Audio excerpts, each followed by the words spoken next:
السلام علیکم دوستو، میں ہوں نعیم مسعود۔ ذہن میں خیال یہ ہے کہ NFC ایوارڈ پر جو حملہ کیا ہے IMF نے، کیا ایوان صدر میں بیٹھے آصف علی زرداری اس چیز کو مان لیں گے؟ دوسری بات یہ ہے کہ واقعتاً کیا وزیر اعظم میاں شہباز شریف اسے مان لیں گے؟ اس میں کوئی شک نہیں ہے کہ مقتدر یافتہ جو وزراء ہیں وہ بھی سہولت کار بنیں گے IMF کے، کچھ ٹیکنوکریٹس ہیں وہ بھی سہولت کار بنیں گے IMF کے، لیکن کیا آصف علی زرداری بھی سہولت کار بنیں گے IMF کے؟ پہلی بات تو مد نظر رکھنی چاہیے کہ IMF کا یہ مینڈیٹ نہیں کہ وہ کسی ملک کی تنخواہوں میں، کسی ملک کے ملازمین کی پینشن میں، یا کسی ملک کے آئین کو ڈسٹرب کرنے میں، یا پھر وہ کوئی بے نظیر انکم سپورٹ ہو، کفالت پروگرام ہو، ایسی چیزوں پہ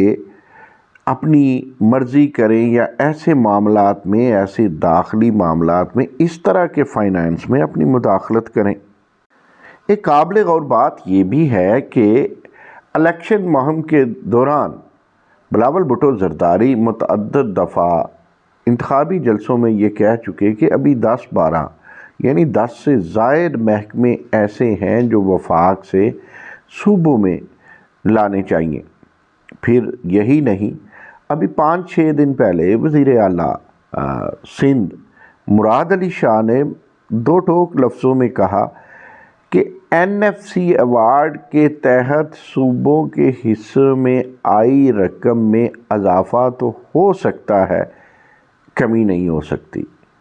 اور یہ اصول و ضوابط میں شامل بھی ہے۔ انہوں نے یہ ایک اصولی بات کی۔ اہل نظر جانتے ہیں کہ 2008 سے لے کے 2013 تک جب پاکستان پیپلز پارٹی کی حکومت تھی، تو جب استفادہ کیا گیا IMF سے تو ان کی ایسی کڑی شرائط کو پس پش ڈال دیا گیا۔ اسی طرح نظر انداز کیا میاں نواز شریف کی 2013 سے 2018 تک کی حکومت میں۔ 2019 میں معاملہ ایسا آیا، ہم جکڑے ایسے گئے کہ یہاں کچھ سمجھ نہ آئی، اور 2019 میں عمران خان نے جہاں مان لیا اور اس معاملے کو IMF کو، لیکن بعد میں وہی عمران خان مکر گئے، شرائط بڑھتی گئیں، اعتبار اٹھتا گیا۔ جو دراصل عمران حکومت میں اعتبار اٹھا وہ PDM اور اس کے فرسٹ ورژن نے، بالخصوص مسلم لیگ نواز نے اس کی سزا بھی پائی۔ دیکھیے، اس حد تک تو بات ماننے والی ہے کہ جو عللے تللے ہیں وزراء کے، یا جرنیل اشرافیہ کے، یا بیوروکریٹک اشرافیہ کے، اس میں پٹرول، پانی اور وہ جو سہولتیں ہیں AC کی اور جو لگژری باتیں ہیں، ان پہ آپ قدغن لگائیں اور ضرور لگائیں، لیکن آپ تنخواہوں میں مداخلت کریں، آپ سبسڈی روک دیں۔ سبسڈی روکنے کا مطلب یہ ہے کہ غریب کو دی جانے والی سہولت اور آکسیجن آپ روکنے جا رہے ہیں۔ اس میں IMF کو میرا نہیں خیال کہ اس طرح مداخلت کرنی چاہیے۔ دیکھیں، IMF کا یہ جو معاملہ ہے، اس سے تو گیس، بجلی مہنگا کر دیں، سبسڈی کم کر دیں، تو اس میں معیشت کا جو پہیہ ہے وہ ڈسٹرب ہوگا۔ ایک پیسہ جو دوسرے کے ساتھ جاتا ہے، اس میں معیشت کے پھیلاؤ نہیں، سکڑاؤ کا معاملہ شروع ہوگا۔ تو اس میں قدغن لگانا گلا گھونٹنا ہے۔ مصر کی اگزامپل لوگوں کے سامنے ہے، اور IMF اور ارجنٹائن کا جو معاملہ ہے وہ بھی لوگوں کے سامنے ہے۔ IMF دیکھیں، جب IMF بنی تھی دوسری جنگ عظیم کے بعد 1936 کے جو معاملات تھے کہ کیا کیا جائے، ملکوں کو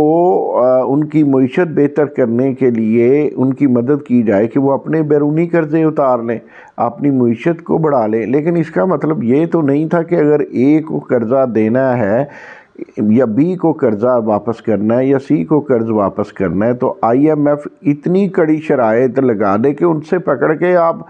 بین الاقوامی قرضے تو اتار لیں لیکن آئی ایم ایف کے قرضے تلے بلیک میل ہو جائیں، اور آئی ایم ایف کا یہ جو اکنامک مینیجر بننے کا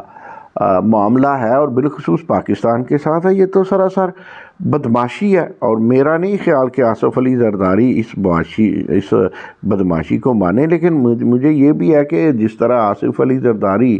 سب سے یاری، وہ یہ کوشش ضرور کریں گے کہ ہمیں تعاون ملے، ہمیں آئی ایم ایف سے ریلیف ملے تاکہ ہمارا بین الاقوامی معیار اور قرضوں کی واپسی میں بہتری آئے، لیکن یہ نہیں ہے کہ وہ اکنامک مینیجر یا اکنامک بدماش بن کے مانیٹرنگ کرنے پہ بیٹھ جائے،